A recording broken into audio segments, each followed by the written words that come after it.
Bonjour à tous et bienvenue dans ce nouveau décryptage de l'actualité togolaise. Les gens qui sont dans la presse là et qui soutiennent ça, vos conditions sont mieux, vos conditions sont meilleures. Nos amis qui sont dans la presse, qui acceptent de jouer ce genre de rôle, vos conditions sont meilleures. Il y a eu, les 5 dernières années, une dizaine de journalistes qui sont décédés au Togo. Dans son dernier live, le journaliste Ferdinand Haïté adresse un message particulièrement direct à ses confrères journalistes. Au cœur de son intervention, le rôle de la presse face au pouvoir, les conditions de travail des journalistes et la question de l'indépendance des médias.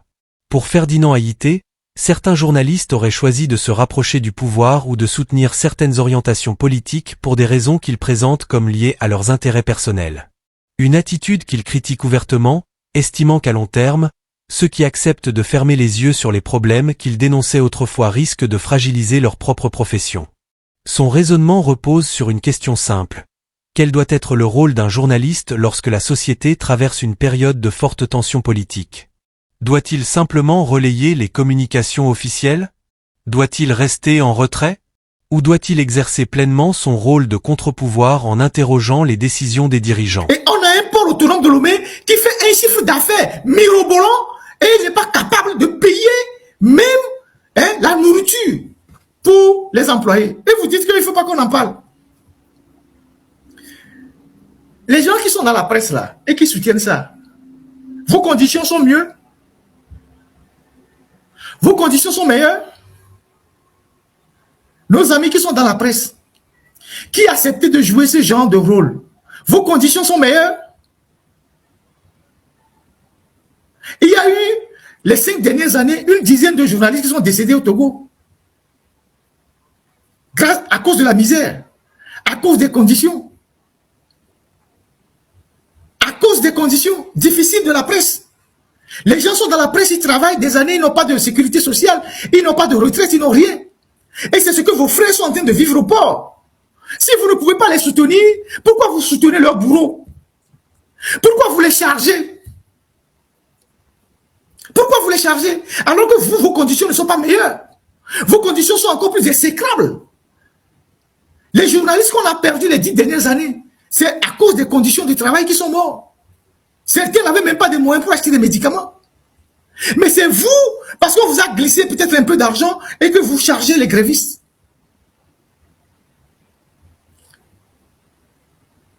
Est-ce que le moment n'est pas venu d'arrêter tout ça? À supposer que nous, les journalistes, nous faisions une grève pour demander l'amélioration de nos conditions. Et on va chercher aujourd'hui les influenceurs, puisque aujourd'hui il y a les influenceurs. Et les influenceurs sortent pour dire que laissez les journalistes là, qu'ils n'ont aucun problème, tout ça. Vous allez être content, on va être content.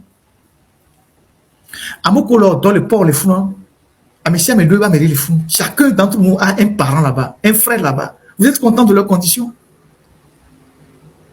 Pourquoi ceux qui sont dans la minorité, après avoir détourné de l'argent, ils balancent des miettes pour nous éloigner de notre mission, de ce qu'on doit défendre? Pourquoi ceux qui tiennent la minorité dans le pays, qui s'enrichissent sur le dos de la République, qui cassent du sucre sur le dos de la République, une fois qu'ils se sont énormément enrichis, ils viennent jeter des miettes pour que nous, on puisse encore enfoncer ceux qui sont déjà leurs victimes? Pourquoi on accepte de jouer ce genre de rôle? Pourquoi?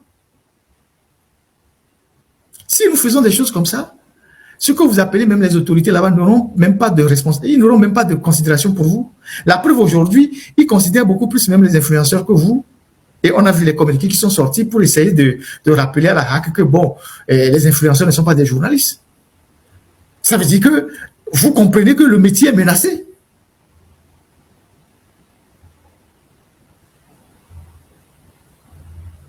Je le dis parce que je le dis en toute confraternité. Kenyi pe o le ho amorotu Amérique bosso yo voté va investir bar de le funu la tire au 5K. mais si on hunu la fio pata pa les zones me funu quoi wa babo yo la tutu o la raser te pia kekem amoko pata le funu wa ba employé o amea ke job gagbo va be investir le be du me pata le fion obo zomo doko wa oke wa à côté le funu obo o tu building de le funu na mewa wa auto baye o baye na étranger sur 20 ans.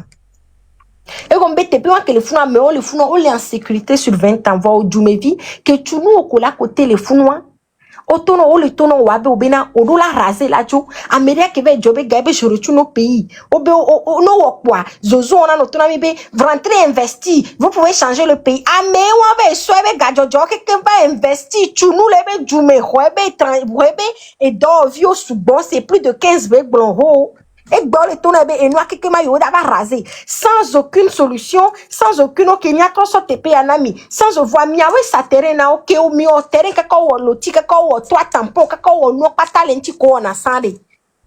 Minyabe na ne mi dag blombo be tepe amio minyabe tepe wanda ni problème minyabe tepe à les réserver alors qu'est-ce que vous dites aujourd'hui je ne sais pas. Minya quelqu'un boit mi sanwana et no po joanto quelqu'un mari tu seras tellement en colère parce que et c'est à mon ton no e gbere o la dami de fie no tro dro mi so la dami de fie ame o ke compliqué o pléter o pléter pe o tout fait o le tu besi agbe mi va le to anti le roempo minya be te pe ale de ke vo mi va le roempo mi va le honu o sa o nani nwere o crée wa be nouveau tu nouveau quelqu'un mi hoga ke be su mi vo kwa fifi kwa mi bo be na nojo recours ne pepem date na nyina o yeto ame o fa koni le funyo no pompo be o mi po ba alo ka me ko le fi ashino o helo 21 o nke mi la jo o ma rien voi mi mbe mi ato mi a réagir de pepecho e volo o da jo le mi aji o di asiga me to di o bo be na mda wo wa egbe asiga me to wa sûrement kenyon wo le da pa le funu ku do ni suwan le 5 le funu o bo nu be o mkami o ko je waji vo e voare nene kwe itare me e wanke dale shosho nto tanke me o ke va le gbansi o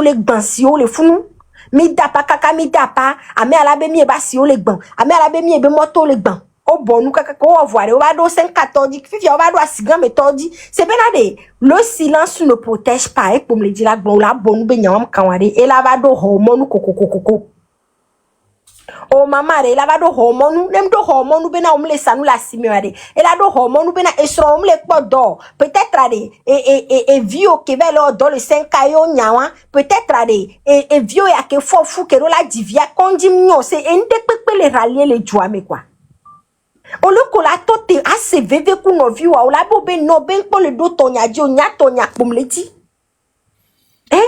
ni so pa ishale yon bobe na o de o le wo be no le por membe wa pena ma o pa matro se da po bobe na ko le o grève ame boto le bobe ya yo da hodoa o le grève be enuam le nyon bena de enuam le nyon lo no ne 3 mio mi to le bio bobe na OK mio mi a hodoa c'est incompréhensible quoi e ya ri ke kwa mi la na yi kwa mi la be enu to rantawa que le diafu na be fotia e va le tona moko le funa be no va hodo la moko le o grève antia e ya e nyira wa ke le funwa e ye le wea to go to mi po mi war me vire ne npen ba wo mi po mi war me vire ne mi atro mi abi comportement quoi ma sebe plusieurs e va laisser benade ma wanto nyane magbombe ma wanto à l'univers à l'auto gwanto ti connaît enami mane enami solution enabe edija inondation nani ke amebe tepe gble amelater bidila tobe sunene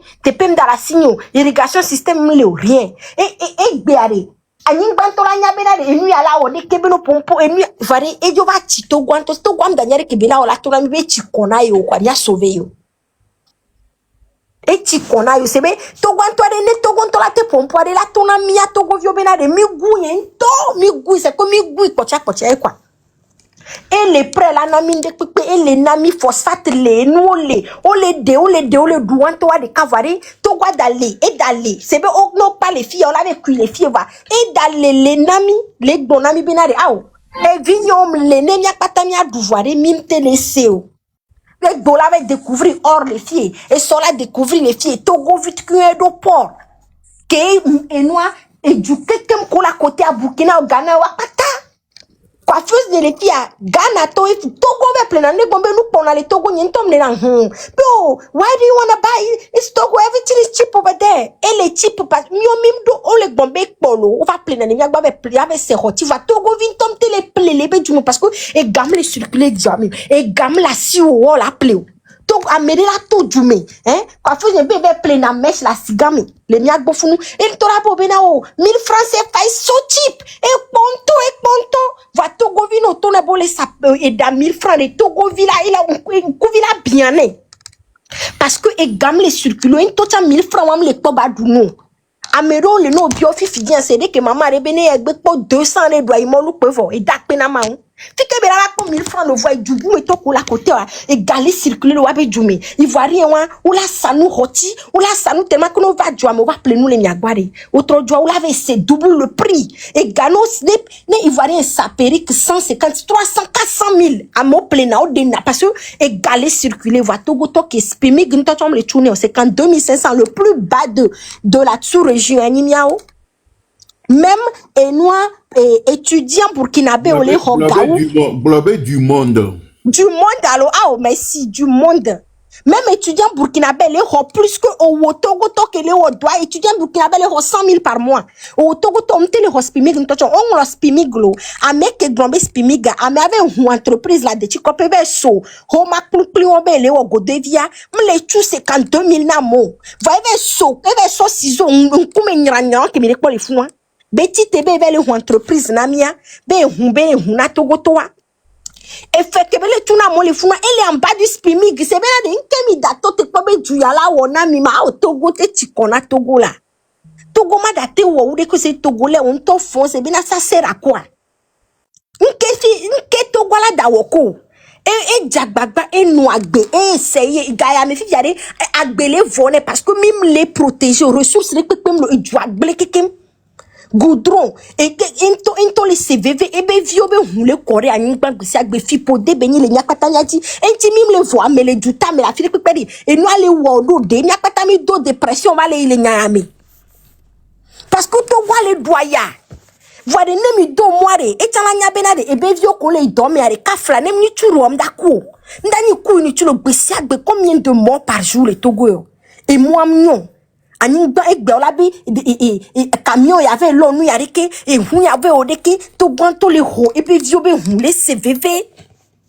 les ndepepem les marchés o Togo ville doit y avoir des et noa keke made mate dio kwa ma un ameko bo be ma ware ma u mate di lava we o le possible ma ware ndate di lava we même que bele di la protéger to dua kole bombele di la protéger mondare et donc via va au sacrifice Yesu adiva au sacrifice. Ye nous te trop donc allez.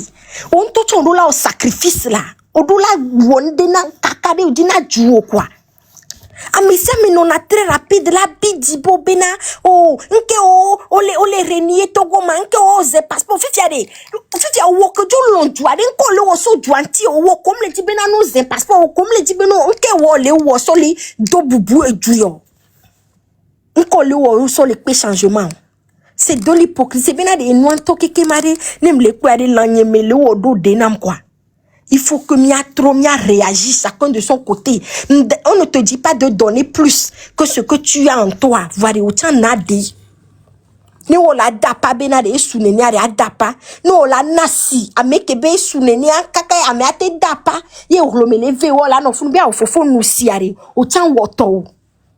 Ne wo pobenare o la pudu ku drapeau ebe suneni ari o chan woto fifi no va do funwade na fopa ngona wa tapisie kele funwa la fopa o toke chan popo bena o wa fopa ngona wa ho ma do ya fopa no na continuer course e chan to e wa voade nya pata mi la no et enseignant de kame quoi le relais de kame lutte de kame avancement de kame chacun de son côté mais ça me mate do même esprit même idée voix nya pata mi anan fiki mi le ya o kele terrain diare wonde ou que les diaspora de se concentrer et nous que l'important dit et nous n'ira que les funane jo le joaminami et quoi de conjonction minoritaire fion kekema hein no jo le joami Togo ba bon mias de nous ba trop nda trop harika c'est pas la magie voyez Togo to la bon Togo toi de il a bon quoi il a bon agbetola ou la do pe du que c'est bon de la vano la nya benaro la te bon benari hein for yaka me fifi dia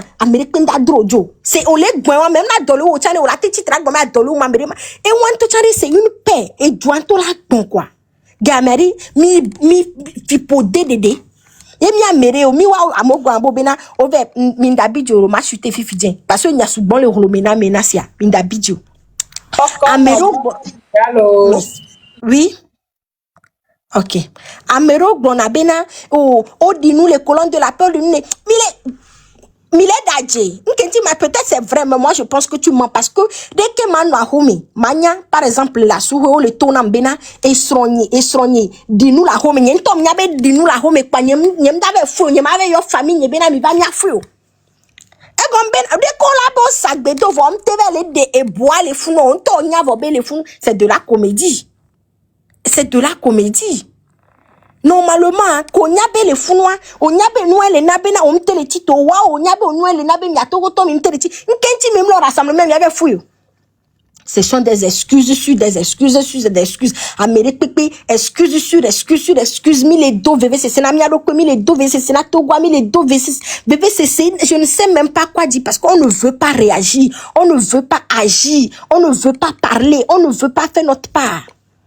Yo labe et nous adupo glakata ya kelefia kwebe ebe eto jokyo kwebe nonuo et kwebe rassemblement de je ne sais combien de personnes les Irés et un peuple de combien de millions dio. Hein? Non quoi, trop c'est trop, assez c'est assez. Ntene wo mi vire. Nyang pele wom. Mpele wonya, mi mpele ombe mi togotoro. Wan pele wombe nade. Je fais partie d'un peuple, ni regroupement ku peuple de ke benade. Mi non a excuse me au lieu de mi achania do di vidéo. Mi ise benade un peuple ke ni bena mi la pon noa les filles lo le que mi attaqué noa mi la ve le asike mi la be wa me antielo ame wodekelo enu ya jipu mi la no kaka 1900 pelebe mi atogbe le wonwa mi atoba soe mi achami va droit mi dale wo même dansia oh mi ato esu nene quoi mi tite maman mi tite hein génération nya mi tite et a dit vi bientôt fi podé kem vonama Nyanya lo naga nyemdo modo le fio nyendo modo le moi jisne endo do marisha mi monte naga la mi monte nyeme di la. Ok, là on nous dit quoi? Ok, ma montée, nyem quoi? O quoi bene, nous en basé non quoi? On basé na la mais bon l'obligé la avec nos zines, nous a dit bon la va nos points. voilà va nos points. Ma David Joto. Ma so conclure ale. Amérique pepin tom dava wena miolo. Obese de obobe na on est illégitime de quelque onya wakata onya. Vami wabe to ebola ba wena miolo. Ole glena mi benade. Nendele mi awa mi te wefa. Ole se gome a mi so atikona mi nyako le glenwa. Bena etikona mi entimi le glena mi benade. Mim le kwebe le légitime.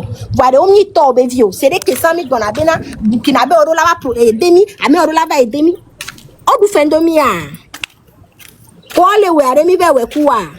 Non.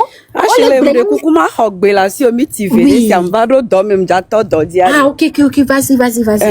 Ma ouais vite fait pas ma boule fie. OK, mi awele doji. Ne ole togo benya. Ola te no pompo kaka 72 heures sans dormir sans manger. Parce que enyanto est soupon et la houé de pépémé et les personnes individuelles de pépémé et les familles de pépémé. Voilà, nous quelle est indifférence bobo avant. Yek pa ele glosande ya. Be ole wena du si metawa emi o metobe mkamiolo. Wo abe wo onto evele wa be du si mebele wo. O vale wena mi o metawa afogo metobe fika be kana mu. Munyo onto ekpo abe mi o me o vele o vale we kuwa. Ole wena afogo metowa etade tobe wi kaka baba jole taka afo kaka va koro nya dinye le ta munye gbe o mkanfi le pe na mu. Odo ina tatowa ejimeto be fie be kana mo fike bi pa gbe wan so togolais mim le nene son de nu ke va le 3 millions fornya singbe kwebe nu pe piawa wo pe 3 mi kaka mi acha mi tro le diwe a parce que fornya singbe kweba mewu ha boboa wawe wona nu mi nye allo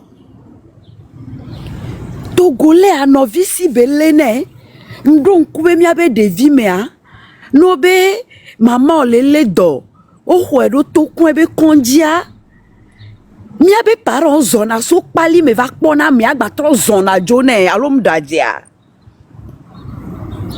Amo zona le nye kona kwe. Ange avore kaso darota. Adle adebe jima kpla de la leda lome kakala ve kpono via ke divi la gwe. Agba trozon bove. Fike beva sue fiabena. No vio ba hwele lezwa. Obena si bu bloke la gbojina ya mere peng bava kpeso ve ti no vibe zwa. Au quand tu es zoan, no viore kaba hoya pobe ya bia. Est-ce que tu es certain? Est-ce que tu es sûr? Be zoan que les bien no viba hoya. Zo kare penja stick po le funa va jehojina ya. Yemi le kwe alo. Ki a sigan gome wa bizoa. Adido gome tobe mkan eolo. Yo chan yo ke jibe ono no asigan me a kengwe makpoe na be yo ti adido agome. Agweva bizo. Zangera tobe mkan fidik pe na yo. Jusqu'à quand? Jusqu'à quand? Yek bon glozande ava ibinade. Fils ya secteur o pataye le toucher. Nyemnya secteur de carré que mila soif ya mila globé et yam pas le toucher le Togo. Peut-être ami pona sambe pour le toucher. Voyez que le wo le bébé mi se wa ba passe semaine yalo. Semaine écoulée a wawe no prima boralo. Wawe no une de l'actualité lo. Nous ka mi wo. Ni sonwa ke mia novi duyame tore ma dokero otowa be greva diami pa bobo le duyame bede kondito ne tikpo jeme parce que ne dokero mde agbavana mi wa mi mja odole kondio asimeto mi tikpo jeme parce que ne dokero mde agbawa mi mja ho agban la sa me keke nu mi abe vi ko la homea ye po mi tona be mi pudu ne wa ve ho mi do me ko be yo gbe o po de le o vo be msuna yo o gbe a mi pudu yi wa ho mi do wa tepe ye nyo cham mi abe vi o cha di mi tel père tel fille tel fils tel mère tel fille mi abe vi o pudu yi o ve ho do kero tepe asiga mi alo Egale miasia, eganya ejanye ya. Ma ve hotepe parce que mon fiancé cha be ni otuna mi otepe be otu. Yo j'avais hotepe 400 000. Ove do gale banka tutu taux d'intérêt que pour prêt wa mi nkwele hehe amekpo. Taux d'intérêt en temps la yame gladja. Yo ve hoga. Yo java so tout est petit 400 000. M'pol le meu. Agban ko dobe gbovava do pormea. Chodie. Kwebe donkwa. O ja soeno le funwa be o terre. Kengbe agba java do gbo.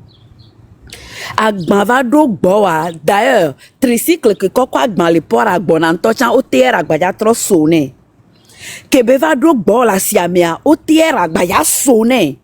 Mairie la va sonner, préfecture la va sonner, et PAM la va sonner. Agba de kak lo. Ye enu va do gboa. Et nye adeke ke java plea 200 la signe vobe le 500 au quand de dibe matin plea kaka ye lakpo e banque be prea lakpo te petia lakpo otier to pata lakpo de pepe kaka e nu kenti o chon fo le si va si ame o chon ja kwea point d'interrogation yelo Yenti mi le globe de gameasu lo gameasu muni gameasu lo mele note kpo gameasu be mia age gameasu be de Togo tone site egbere kaba globe na de tepe 400 000 anyim ja hwela droasi of am ja droasi chapwe Gamia souve Togo tonne si tebere. Zemi jangbe a comme so khalado modo dodi ke ma kuti moi dit parce que moi non. Gamia souve Togo tonne globere rentrer do et vigne là isukulu les conditions nyede me Togo tichane globere Gamia souve de rentrer à l'enchama no sukulu home ma fionu ni manu azava gomo ni manu atigomo parce que minyabe classe bogboro lia atigomo le ye mi trona tableau à par rapport na le ki atiabe ombre les onro les journées ame Gamia souve Togo tonne globena de et nye sage femme de Gamia soube ma cité nem ja jivi na nyonwa de ma posi ma kolalo ça me protège et ça protège la femme qui va accoucher Gamia soube non ne globena de ma cité bene njave jivi le kondia nyingbe ya jivi ni sokora nyigban ola nyimja dogu de via la naissance o Gamia soube de zemi jatone globe de nyemano de essence le lomedo America be pridio nem le du dollar le Togo mano de essence le dollar mais société façon no tout fait o Gamia soube na de maçon le globe de nyengbe ya ho chantier ma chantier kakala ovoire 25 000 ma du le chantier ricadio Gamia soube tel année globe de ma cité ne do pe vitu ke mwa yem tuna hofeti 15 000 vangba tuna ticket na mairie 10 000 ari nyingbe ya tu va ma hundo pe nya chankwe Gamia sunzon no vinye Togo vi ne nyona Togo kudo wonto kwela no site egbe Togo 3 apuam java jo 5 olo Togba Mjava joyi ngwepe olo no site ye Togo 3 et woba gbe 3000 globe Togo 3 muni Togo ade 5 CA e ja jova ibene me yo awo ende ja tro la gbe o me Togo vi yenti ngebe Gamia su ye pe nya kenya ngba sova masile mi agbone mi gbale kaka lo nouveau na ma trova et ils ont dit nkekane jeji Togovi Kamesu cité Nagan, merci beaucoup. Non. Miato, nemi le fo, miabe asimeto benya, nyonu benya, miano donku miano, miasono, miadada, nyakade, Marguerite nyakade, keye de kajewa ke le funuwa, ke mkuna nzizina mede kpekpe owa. Eya be Togo be jua etoye azikpe wan etoye amede kpekpe mato azikpe abe nko o mato hadine ato ngbe domene o awo o ma globe mle wonu nyero ele otu ale kaka le nyonu ke unto data nyonu ke ye ojivi kwa nyonu ke ye fofo ojivi ku o va so awa o leve do gakpa me Fonya singbe elodu olea no gblo abe ale ame achu no gblo olabe olale ame so tu enu nyedo lewa eduo chan jesi over ole fofo no vi otu ke miku mini sandika nya singbe a ole tu ovale fofo be suron bon ma yele ke ovale enuya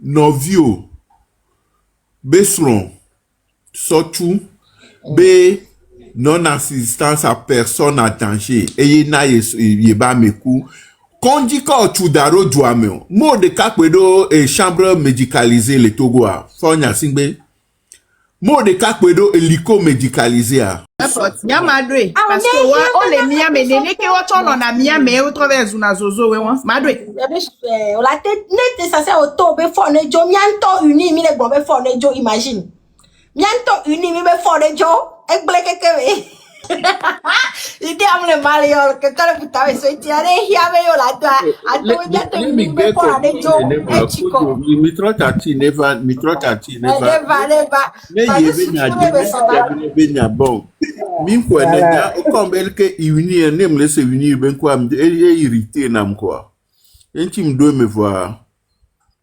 irrité nam quoi enti me doit me voir Oui, allô.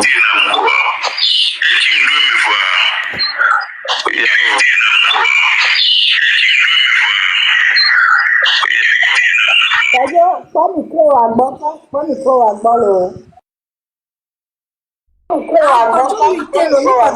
Allô. Allô.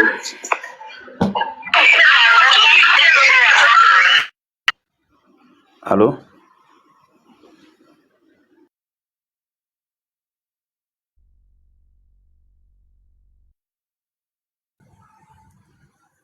Oui, tonton, allez-y. Hey, non. Sous que ouais, parce que au glonana du poteo B parti politique to wele o marcha be mi jume vi we o. E nous ko so gena marche que mi on a le to gwa kenken we wa. O glon be parti politique wele o marcha fi fi ane va yimbe e be parti en to ba le city ya le bodo la keto la se jula keto la se be nous ke be parti o le blon. Plaque que mi ja on plaque que mi ja que mi ja on doit aller là si kudo on l'a invité capture média nyako jack blon wa parce que macha amoko na moda ouva nous ka mo le blon et le VVD donc on va pobe non unir ba wuyo do nyako le blon yo pobe a we ne joe ya on pobe e la gbadu sigidi so wu ado o gbalo wala pa me don to va dona u jen wa todo uni todo dona u jen dona modo me abe parti politique ya to we le wonwa kusubo to denigre nu ko lo wa donc à susu que ngba mi tami bonti pora ne le ne nyo ya wanti do. Merci beaucoup amedo ko susu abenyo vanya mate do wini be t-shirt OK ayele no ja plan de ne Benade, au point à Fifi, je me dis que si c'est bien pensé à la nous non, toi, avec ça, tu vas le poids, mais vidéo, tu as des caca, unir et mille pour. Bientôt, il est pour y avoir beau quoi, il y avait t-shirt, il est pour moi. C'est bien, il doit bébé, il avait les, c'est bien, et d'agblé voir. Ce serait difficile à expliquer. Bon, pour film yellow, caca, ou là, va boire au bout, mais c'est pas, merci pour l'idée quand même. Je trouve que ça peut être intéressant. Nos murs, ignorer la filière. OK, en tout cas, merci beaucoup.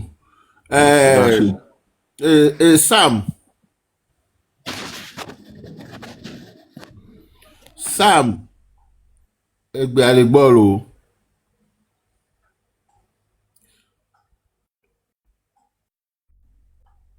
Sam, Chacha, où est-ce bonsoir, Roberto, Chacha. Chacha. Oui, bonjour Namiro. Bonjour, bonjour. Ça va donc? On y sort là, au fond de l'eau. Ah oui, le tukara diro. Ah, ça va bien, il faut y aller. Et ni à vrai dire, ce que nous Ferdinand be ni à be panel à dia, be direct à meatima. On va na juari. Kensi asigame toya kwa. Yento denke si pinoi. Ye droit gbandare hunkuka kola de verme. Yenya figo yenya de do akam som so chon pino antocho. To so dare eni a cuisine. Adotuna mzereka kwa. Egobe nyemnya de ke nwanto so le do kaka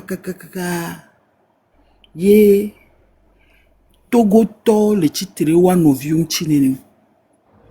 Nuke le joka kabitobi asike mitua. Ye Togo vio edume vio matin po gumelemu. Vondi yenyi o. Nuke bobe so. E mila po ebobe na enu pata kolesa te pi pata kolesa. E gacha mdoja so onde oja so jradwa medocho. Omja so ga no hoga wa. dia do ide chamena de you a réuni et gaon you a tout ça tout eni a goeba siame you a tout fier ki you a tout fier lo ya o e conduire dia alors que be dube gailo dia so de le mechao e ke jaba na nyen bu be na mi akpo libane kudo amejuro ko ja no prete pe won mi akpo ko ja no maltraiter togo tora e zomda blo la to ba eni a fio se mon va lo a to téléphone alo abe e sikole chi ya jesi oyo sito adro agbadare ni chikono ne ezoma bleu yom nyo wa ola consider nchu fa ola te do bieve ba no fa ola te on de pe ku do fa e omja te gbonye po même nous iso jogbo to cha wa be ni eja jo parce que la bobe e oui o fait to tira me fio simon nke jura me amoa ye be ja wo kudo fifia e wa va ivo et entre temps et domede avaya o so ni ade so va bo ba mo be ni excusez-moi a mo be vole boulot wa tami nyenya meke lancer rumeur wa nyenya meke sos e ni a plan wa so do joame amun amesu boni victime le noami obe noam le vrai obe noam le vrai vole ta foi mo le foi mo kaka mere gbobe e to gbenam la e vuni bula ta menam lo kwevo o la foi mo ba mo kaka jeune vieux le taf le pour rien il suffit mi akwa même do problème mi se croiser le mot me kwevo o jago o do problème ma o la venu ya menyanyere alo amerique ye ma o kase be diara te va bobe o be yo akporo yo a vérifier nde yo a o de krike yo la te so va no gbanta no on vu kudo wa amese me la et voilà au final année on va se gobo bina nom le vrai wa amese me la lebe mojo parce que même le o la bo o po ya volo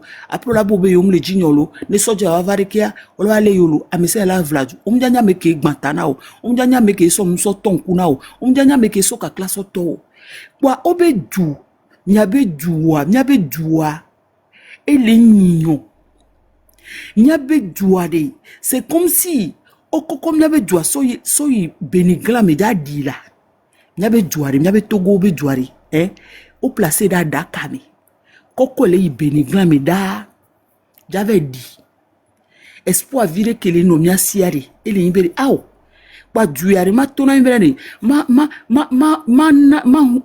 au moins ma na be dernier souffle tetene eni a me koko le benigla won siari no abobe aw agbegbale me ne wa hu dakari ne eni a ejuaba to kudo agbia pa meri pentomle la tite benade enu kele joru ojia apuatangba nyimiato asigame ngba nyimiato nde pepe ngba nyimiato pa mle wonde pepe le lamena mere polo voine yibo no be e amede be vobu la tamia nyono ton leme papa o ton leme tugbeje vi o ton leme ekpo ya me so mejina ekpo ya me sa mejina be apua me ko buba ameko le accuser be na fi vola tamia nimpo be ndemle nyure le mya togo togbo nimpo be ndemle nyure le mya togo amewa ni sommes laissés ni on vit ivoirienne vire ni influenceuse le eni à Côte d'Ivoire funu ebe ye va Togo et osez me suivre mes vidéos mbinade et les kafu Togo mu be les kafu Togo be Togo nya popo Togo le de kele kolo voire ni on vient à chaque fois ne ja pompoa et les globinade be aw be onya be grossiste le Togo ma ke Togoa bi Togo nyumwa odo enu sasaolo odo ni adekelo yeve plenul oployite pedo yeve ponu enu chic-chicoa enua o sano le Côte d'Ivoire 15 000 20 000 alors que be yeve ponu le funwa 3 000 4 000 5 000 yebe wao ye don subon nyabe duande héritage nyore benina mila kaka be tobe influenceuse moi qui me le gramou à mes 1 million et suivre nolo yebele gno bele dangi wa bobina nyabe togwa nana benz be doué beni nyon fia nyon be doué Va mi kpori ke mia togo nyonu mianto mi le dano mi so mia roko so wo ekluvi mi so mia roko so ekluvi kaka chinois o libanais o voilà du poto me que on va le rodwa le miasi o le gban mia ba ho ni mi plani gban o la hwa ni gban le miasi et son kia o la bere kere mi konji ene mi jafoko mi konji a so re pe mu le nanyu ambulance on me tchetchen yo e ambulance on ado kokona o mja janyu fiola yo ambulance la va koko parce que a me tchetchen o e ambulance lo dona kwa mim le kwe bobena re mi on to mi le tuamea o le di o sadwa non seulement e du mi ave duare ngba do souffle lo mi réanimer mi a me ko le vodi mi a le réanimer lo mi a me konto le tuame mi le musile fun mi le wonde pepe le dua me funwa mi gbebe unja réanimer mi abe duolo mi gbebe unja nyama gbe mi abe du mi gbebe unja réanimer duolo mi dasi togo le kure kelo mi dasi mi le dua amerike togo le kulo a puta kenya edube tepe ya mauvais pona jijwa a puta bientôt oja tona mi oja interdit a puta mi ngba ya te zon mi ngba akpo puku don ku violo edumbu me togo ja va no apuatalo o sapora chalo o sande pepelo o sande pepe ndek ngba togoto nya imaginer que mia togoto ni mi java hiande même et si tete o java o mtate va posianu bien eni a bien gazea ngba le luamu afis eni a afi de kare ka la po eni a bien gazele mu e gaila nation la bien gazea a mesia me le gazele blade roba me so le dangbe kwade hygiène et dolele Amérique même le so de l'inde pepe molo no bena de evobe nyole gbon la fidia agbetola no pochio nyemnya nkele dompona miyo nyamidolia mingba enia mingba nu glace nto champo nyamidolia même glace anto je fais même pas nyamidolia pompon tete mingba nu po mingba du elan tete poisson mingba dunde que mingba plaisir ni aroko po bena de yove du brochette alo yo ato yo ave wo ni a plaisir de sibre ke beno na saneni ye minere funwa sia on touvon yo le sana mo o le sané et ni à étranger ya imaginer étranger le planigban o le non nationalité mi on to mi le funwa il va déposer nationalité à mi le nationalité au cadre d'identité à mo déposer à o mo le cadre d'identité bien togo tontoa nyamedo onto amilia no bien be naissance mu le yosu minja fon minja titia mimle ja titia mi gwa no mi ba anyim lo pele funwa minja titia mi no funwa zande efia mi togo todo a mi ja no pomile enia libanais ku chinois be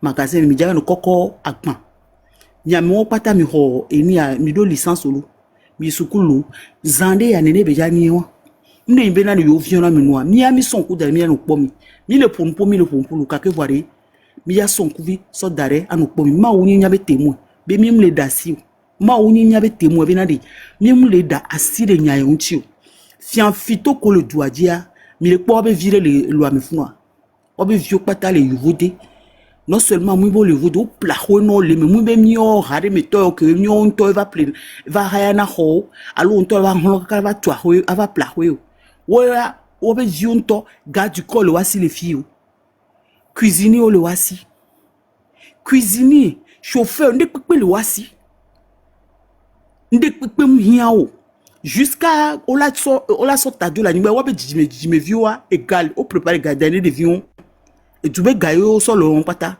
wano le kuna mi la be mi gboni miawe mi no fuma e zanri merci beaucoup.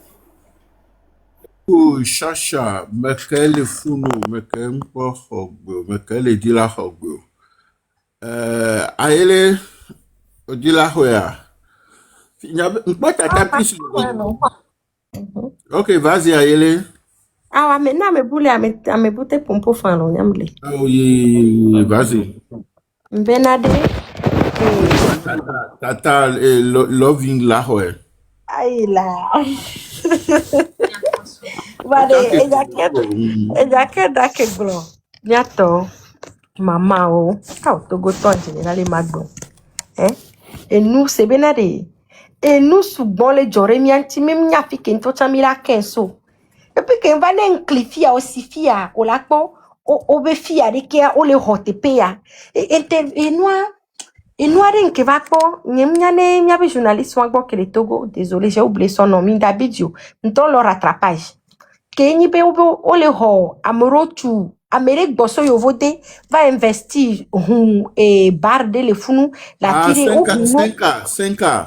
mais si on nous la fille pas taper les zones à me font quoi on va bo yo la tutu on la raser te père quelqu'un amoko pata les fous on va employer o amea que job gagbo va be investir le du mais pata les fions obo zomo doko wa oke wa à côté les fous obo o tu building de les fous na mea wa autre bailler o bailler na étranger sur 20 ans.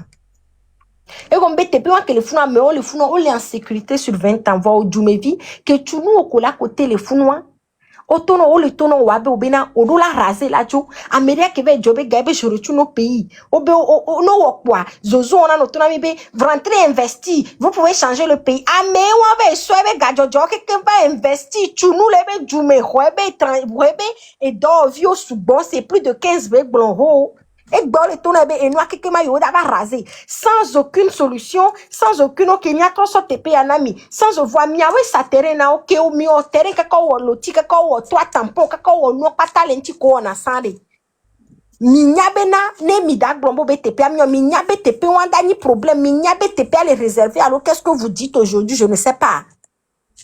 Mais n'y a quelqu'un qui me ça et non pas jointo quelqu'un mari tu seras tellement en colère parce que et c'est à mon ton autre gbere la damire fie notre dro mi so la damire fie a me o que compliqué o plétera o plétepe o tout fait o le tout be si agbe mi va le to anti le rempo mi nya be tepe ale de ke voa mi va le rempo mi va le honu o sa o nani nwere o crée wa be nouveau tu nouveau quelqu'un mi hoga ke be sou mi vo kwa fifi kwa mi bo be na nojo recours ne peut même dater na nina o yeto ame o fa koni le funyo no pompo be o mi po ba alo ka me ko le fi ashino o helo 21 o nke mi la jo o ma rien voi mi mbe mi ato mi a réagir de pepecho e volo o da jo le mi aji o di asiga me to di o bo be nam da wo wa egbe asiga me to wa sûrement kenyo no le da pa le funu ku do ni souvent les 5K le funu o bo nu be o mkami o ko je waji voare nene kwe itare me e wanke dale shosho nto tanke me o ke va le gbansio le funu mi dapa kaka mi dapa ame alabe mi e ba si o le gban ame alabe mi e be moto le gban o bonu kaka ko o voire o va do 5-14 fifi o va do asigan me todi c'est benade le silence ne protège pas et comme le dit la gbon la bonu be nyam kanware e la va do hormone kokokokoko o mama re la va do hormone nem do hormone be na o mle sanu la simiare e la do hormone be na esro o mle podo peut-être ade e vieux ke ve lo do le 5K yo nyawa peut-être ade e vieux ya ke fofu ke ro la divia konji mnyo se ende pepe le rallier le juame quoi o le ko la tote ase veve ku no viwa o la bo be no ben ko le do tonya ji o nya tonya pomleti ni so pa ishale yon bobena o de o le wo be no le por membe o akpena ma o pa matro se da po bobena ko lo grève ame boto le gbobe ya yo da hodwa o lo grève be enuam le nyon bena de enuam le nyon lo no ne 3 mio mi to le bio bobena OK mio mi a hodwa c'est incompréhensible quoi e ya ri ke kwa mila na kwa mila be enu to rantawa que le diafu na be fotia e va le tona moko le funa be no va hodo la moko le o grève antia e ya e nu nyira wa ke le funwa e ye le wea to go to mi po mi roar me vire ne npen ba wo mi po mi roar me vire ne mi atro mi abi comportement quoi ma sebe plusieurs e va laisser benari ma wanto nyane magbombe ma wanto à l'univers à l'auto gwanto tikone e na mi mane na mi solution e na be edija inondation na nike amebe tepe gble amela te bidi la tobe sunene tepe mdala signo irrigation système le rien e gbeare anyin gwanto la nya benari enu ya la wode kebe no pompo enu vari e jo va chito gwanto sto gwam danyare kebe la ola to na mi be tikona yo kwa ya sauver yo E chikona yo sebe togo antore ne togo ntola te pompoare la tona mia togo vio bena de mi gui c'est comme mi gui pocha quoi. Et les prêts la nami de pepe et les nami phosphate les nous les o le douan toi de cavari togo d'aller et d'aller c'est be o non pas les filles on avait cuit les filles va et d'aller les nami les bonami bena de ao et vignom les nemia patamia douvoire mimte les seo. Les dollars avaient découvert hors les filles. Et sont là découvrir les filles. Togo vite qu'un aéroport. Et noir. Et du quelqu'un qu'on a côté à Burkina, au Ghana, ou à Pata. Coiffeuse de les filles à Ghana, Togo va plein d'années, bon, nous, pour aller Togo, n'y tombe les Bro, why do you wanna buy? It's Togo, everything is cheap over there. Et les cheap, parce que, on les bombe polo, on va plein d'années, on va plein avec ses rôtis, va Togo, vient tombe les plaies, du parce que, et gamme les circuler, diamant, et gamme la si ou la plaie. Donc, à mêler la tout du mais, hein, coiffeuse de bébé plein à mèche la cigame, les miak bofounou, et t'aura beau benao, 1000 francs c'est pas so cheap, et ponto, va Togo vino, ton a bolé sa, et da 1000 francs, et Togo villa, il a un couvilla bien né.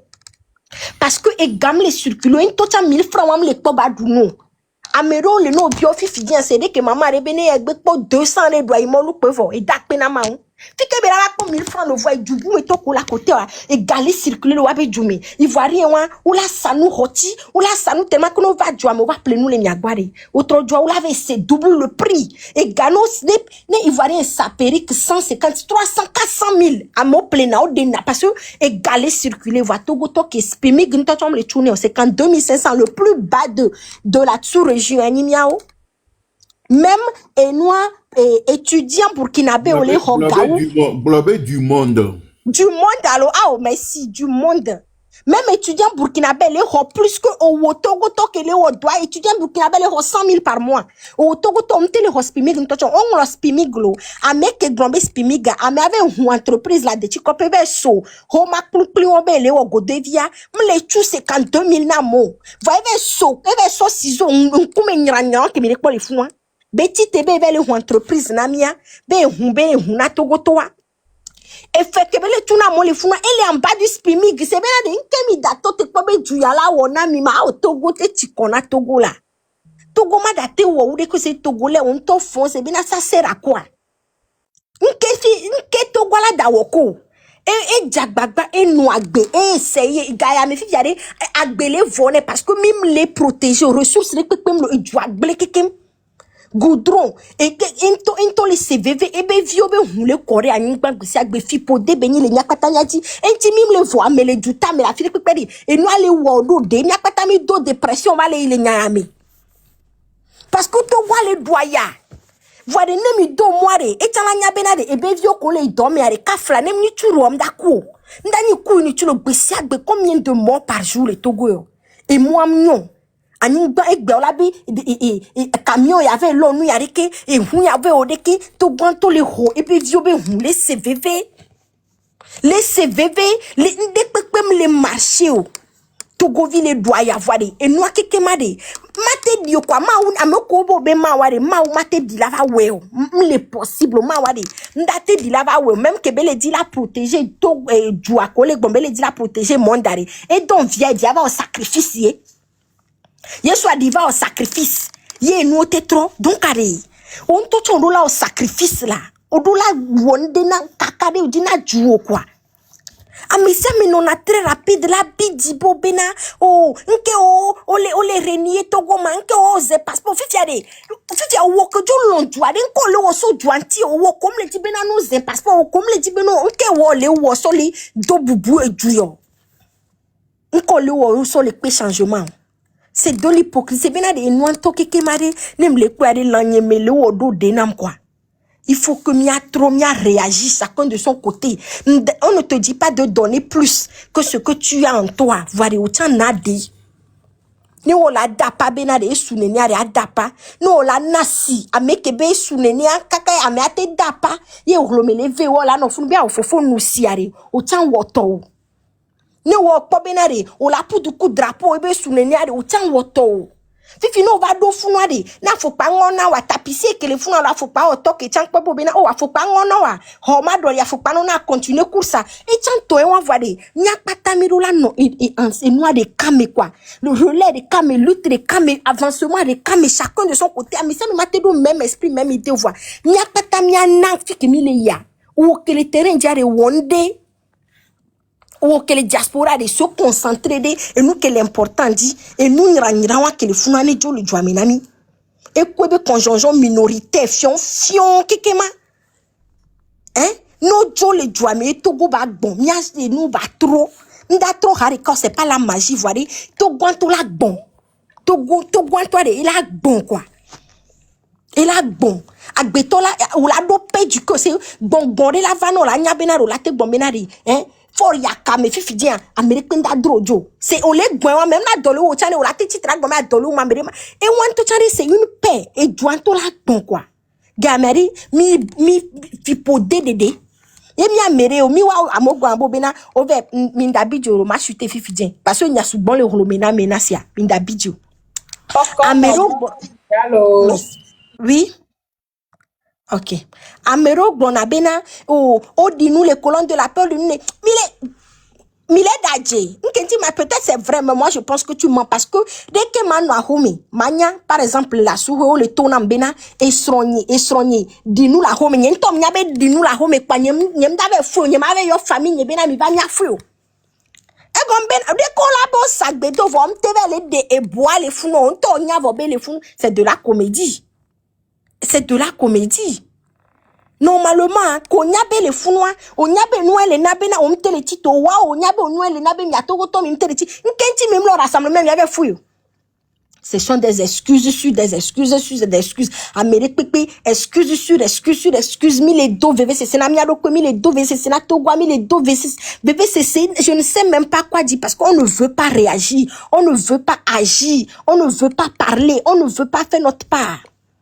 Yo labe et nous adupo glakata ya kelefia kwebe ebe eto jokyo kwebe nonuo et kwebe rassemblement de je ne sais combien de personnes les irés et un peuple de combien de millions d'io hein non quoi trop c'est trop assez c'est assez mpele wo mi vire nyang pele wo mpele wo nya mi mpele ombe mi togotoro wan pele wo benade je fais partie d'un peuple ni regroupement coup peuple de ke benade mi non excuse me le de mi achania do di vidéo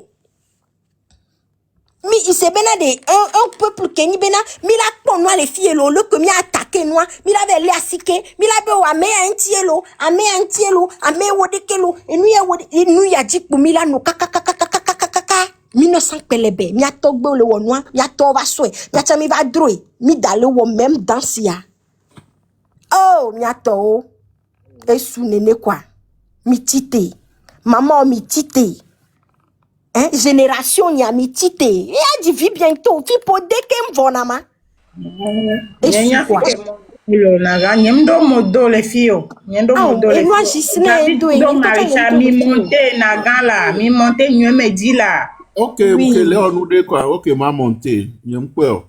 Au quoi, ben, nous, on basé, non, quoi? On basé, dans la, mais bon, l'obligé, là, ben, nos îles, nous, on dit, bon, là, va, nos points. Voilà, va, nos points.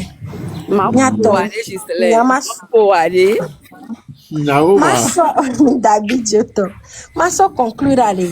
Amérique, pintom, d'ava, ouais, na, miole. Obéissez, de, obé, on est illégitime, de, que, on y a, wakata, on y a. Vami, wabe, do, ebo, là, va, ouais, na, miole. Ole blena mi benade nendele nyawa mi te wefa ole se gome mi so atikona mi nyako le blenwa bena etikona mi enti mi le blena mi benade mi le kwebe le légitime voilà o mi to be vio c'est de que ça mi dona bena bukina be oro la va pro edemi ame oro la va edemi o du fendo mi a ko le we are mi be we kuwa non achele me kukuma hogbe la si omi TV ni siambado do me mjato do dia ah ok vas-y ma ouais vite fait pas ma boule fie ok mi awele doji ne ole togo benya o la te no pompo kaka 72 heures sans dormir sans manger parce que enyanto est soubon et la hwe de pepe me ele personnes individuelles de Pépémé et les familles de Pépémé. Voilà, nous, quelle est l'indifférence bobo avant. Il y a quoi les blosandés ya. Be, on les voit na douci metawa et mi metawa be mkamiolo. Wo abe wo on toevele wa be douci mebele wo. On va le voir na mi metawa a fogo metawa be fika be kanamu. Munyo on to ekpa be mi me ovele o va le wo kuwa.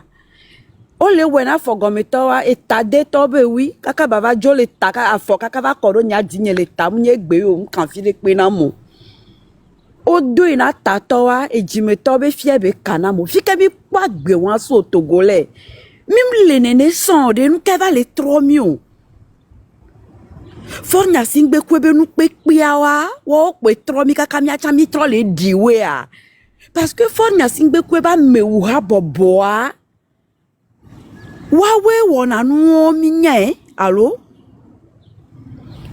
Togolais a novisi belene ndon kube mi abe devi mea no be mama olele do o hwedo to kun ebe kondia mi abe parents zona so pali me va kpona mi agba tro zona jone allo mdadia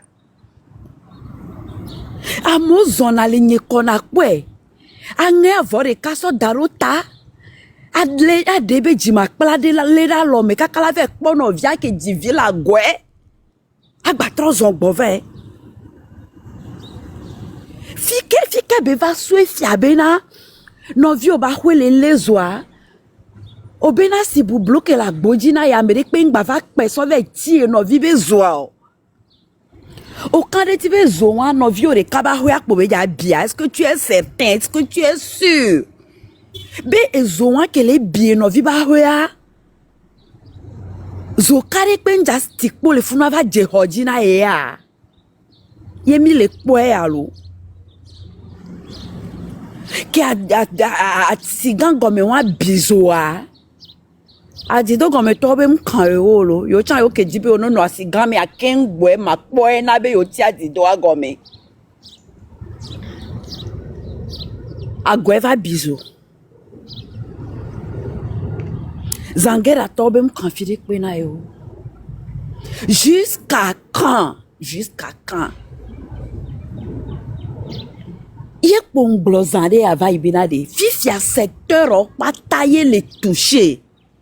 Nyemnya secteur de kare ke mila soifia mila globede. Et yam po le toucher le Togo. Peut-être ami pona sambe porem le toucher. Voyez que le wo le bébé me. Mi se waba passe semaine yalo. Semaine écoulée à Wawe no prima boralo. Wawe no une de l'actualité lo. Nous kaemi wo. Ni sonwa ke mia no vi e duyame tore ma dokero. Oto wabe greva diami pa bobo le duyame. Bede Kondi tone tikpo jeme parce que ne dokero m de agbavana mi wa mi ja odole kondi o. Asimeto mi tikpo jeme parce que ne docteur e dokero de agbawa mi ja ho agban la sa. Me keke nu.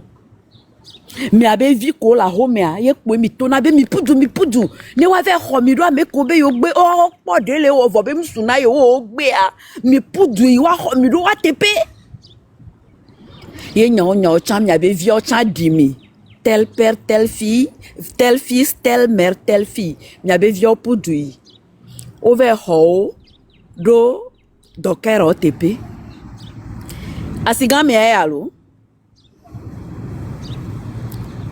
egale miasia eganya ejanye ya ma vers TP parce que mon fiancé t'avait ni au tourna mi au TP mais au tout yo j'avais TP 400 000 au vers do gale banque à tout taux d'intérêt que pour près wa mi m'kwele hehe a me po taux d'intérêt en toi la ya me gladja yo vers hoga yo j'avais sorti tout TP 400 000 m'pole me Agbanko dobe gbovava do por mea. Chodie, kwebe donkwa, oja soeno le funwa be oter, kengbe agbaja va dogbo. Agban va dogbo wa, d'ailleurs, tricycle que koko agban le port agbon en tochan oter agbaja tro sone. Kebe va dogbo la siamea, oter agbaja sone. Mairie la va sonner, préfecture la va sonner, et PAM la va sonner. Agban de kak be wan lo. Ye enu va dogbo wa, et nye adeke, ke java plea. 200 la signe vobe le c'est 500. Au quand dit matin plea. Kaka ye lakpo, et banque be prêt.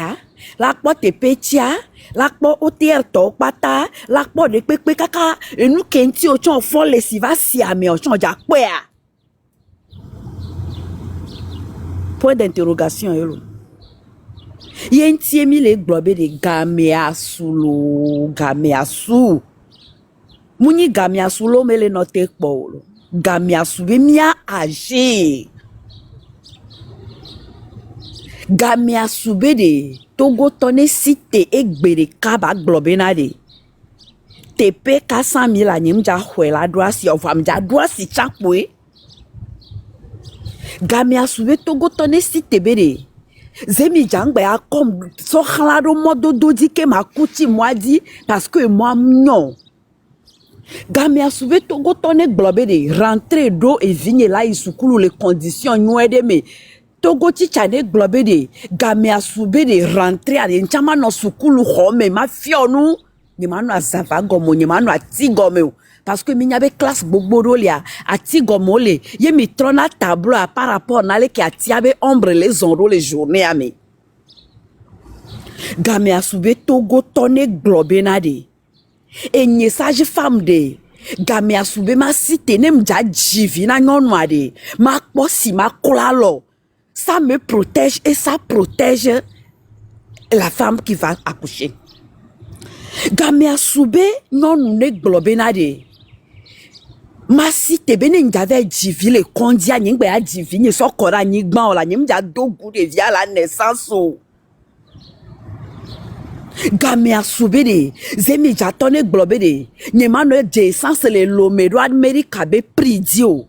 Nem le du dollar le Togo man no essence les dollars mais société façon no tout fait. Gameasu be na de maçon ne globe de nyengbe ya ho chantier ma chantier kakala ovoire 25,000 ma dou le chantier de kadio. Gameasu be tel année globe de ma cité ne do pe vitu ke mwa yem tuna khofeti 15,000 vangba tuna ticket na mairie 10,000 ade nyengbe ya ti over ma hunto pe nya chankwe Gameasu zon no vigne Togo vi ne nyona Togo kudo wonto kwe la no site gbe Togo 3 apuam java jo 5 olo togba Mjava joyi mwepe olo. No site ye Togo 3 et woba gbe 3,000 globe Togo 3. Muni Togo ade. 5 CA. E ja jova i bene me yo. Awo. Ende ja trola gbe ome. Togo vi. Yenti. Nyebe Gameasu. Ye kwenye nyake nyangba sova. Masile mi agbone mi balika kalo nouveau nama. Ma trova et ils ont dit que kane jeji Togovi Gameasu cité. Nagan, merci beaucoup. Non. Miako. Nemi le fo, miabe asimeto benya, nyonu benya, miano donku miano. Miasron, miadada, nyakade, Marguerite nyakade. Keye de kadjewan ke le funuan. Ke mkuna nzizina mede kpekpe oa. Eya be Togo be jua etoye azikpe wan etoye amede kpekpe mato azikpe abe nko o mato khadine ato ngbe domene o. Awo o ma globe mle wo nunywero ele otu. Ale kaka le nyonu ke unto data nyonu ke ye ojivikua nyonu ke ye fofo ojiviku o va so awoa. Ole ve do gakpame. Fo nyasingbe elo do olea. No gbolo abe ale ame achu. No gbolo olabe olale ame so tu. E nou nywe do lewa. E duo chan jesi ovo. Ole fofo no vi otu. Ke miku mini sandeka nyasingbea ole tu. Ovale fofo be suron. Bon, ma yele ke ovale enuya novio be suron. Surtout be non-assistance à personne en danger. Eye na yeba meku.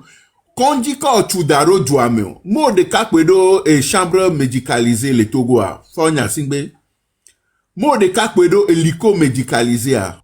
Pour Ferdinand Haïté, le journaliste doit avant tout défendre l'intérêt général et rester capable de questionner le pouvoir, quelle que soit la personne qui l'exerce. Il revient notamment sur les difficultés auxquelles les professionnels des médias peuvent être confrontés. Précarité, manque de moyens, difficultés économiques, pression professionnelle et parfois restrictions dans l'exercice du métier. Selon son analyse, ces difficultés devraient justement pousser les journalistes à défendre collectivement de meilleures conditions de travail. Mais il estime qu'une partie de la profession ferait parfois le choix inverse. Se rapprocher des responsables politiques ou accepter certains avantages individuels plutôt que de mener un combat collectif pour améliorer durablement la situation des journalistes. C'est ici que son discours devient particulièrement critique. Il considère que lorsque certains professionnels privilégient les bénéfices immédiats au détriment des intérêts de l'ensemble de la profession, ils peuvent finalement contribuer à affaiblir leur propre secteur. Car selon lui, un journaliste qui renonce à son indépendance pour obtenir un avantage ponctuel risque de perdre progressivement la confiance de son public. Et sans confiance, la crédibilité d'un média devient difficile à préserver. Ferdinand Haïté pose donc la question de l'indépendance journalistique. Peut-on véritablement informer librement lorsque l'on dépend fortement de ceux que l'on est censé contrôler ou questionner? Cette interrogation ne concerne d'ailleurs pas uniquement le Togo. Dans de nombreux pays, les journalistes sont confrontés à cette même tension entre indépendance éditoriale, contraintes économiques et relations avec les pouvoirs politiques. Le problème devient encore plus complexe lorsque les médias ont besoin de ressources financières pour fonctionner. Un média doit payer ses journalistes, produire ses émissions, maintenir ses équipements et assurer sa présence sur le terrain. Dans un environnement économique difficile, certaines rédactions peuvent donc être particulièrement vulnérables. C'est dans ce contexte que Ferdinand Haïté appelle ses confrères à réfléchir aux conséquences à long terme de leur choix. Pour lui, soutenir des pratiques qu'il considère comme contraires à l'intérêt général simplement parce qu'elles permettent d'obtenir certains avantages individuels serait une erreur stratégique. Il estime que les journalistes devraient plutôt défendre ensemble leur profession, leurs droits et leur capacité à travailler dans de bonnes conditions. Son intervention soulève également une question plus large. Peut-on améliorer les conditions de vie des journalistes sans défendre l'indépendance de la presse? Car les deux sujets sont intimement liés. Un journaliste qui travaille dans la précarité peut être davantage vulnérable aux pressions extérieures. À l'inverse, une profession mieux organisée et capable de défendre ses intérêts collectifs peut disposer de davantage de moyens pour préserver son indépendance. C'est précisément cette dimension collective que Ferdinand Haïté met en avant. Il reproche à certains de ses confrères de privilégier des intérêts individuels alors que, selon lui, la profession aurait besoin d'une véritable solidarité. Dans son analyse, cette attitude pourrait même se retourner contre ceux qui la pratiquent. Car lorsqu'un système médiatique perd progressivement son indépendance, c'est également la qualité de l'information disponible pour les citoyens qui peut être affectée. Le public risque alors de ne plus savoir quelles informations sont produites dans un véritable souci journalistique et lesquelles sont influencées par des intérêts particuliers. Mais il faut également rappeler qu'un journaliste peut avoir une opinion politique, soutenir une vision de la société ou même être favorable à certaines politiques publiques. L'indépendance journalistique ne signifie pas nécessairement l'absence totale d'opinion. Elle suppose surtout de pouvoir distinguer clairement les faits, les analyses, les commentaires et les prises de position. C'est cette distinction qui permet au public de comprendre ce qu'il regarde ou ce qu'il lit. Le message de Ferdinand Haïté invite donc à une réflexion sur la responsabilité des journalistes dans la société. Jusqu'où peuvent-ils aller dans leur proximité avec les responsables politiques? Quelles limites doivent-ils respecter? Et comment préserver leur crédibilité lorsqu'ils entretiennent des relations avec ceux qu'ils couvrent? Ce sont des questions auxquelles chaque professionnel doit pouvoir répondre. L'autre aspect important de son intervention concerne les conditions de travail. Pour lui, les journalistes ne devraient pas seulement se battre pour conserver leur emploi ou obtenir des avantages individuels. Ils devraient également réfléchir à l'avenir de toute la profession. Elle pose une question de fond sur le métier de journaliste, sur son indépendance et sur la responsabilité de ceux qui exercent cette profession. Alors, que pensez-vous de son interpellation? Les journalistes doivent-ils privilégier une défense collective de leur profession, ou chacun doit-il rester libre de ses choix et de ses relations? Le débat est ouvert.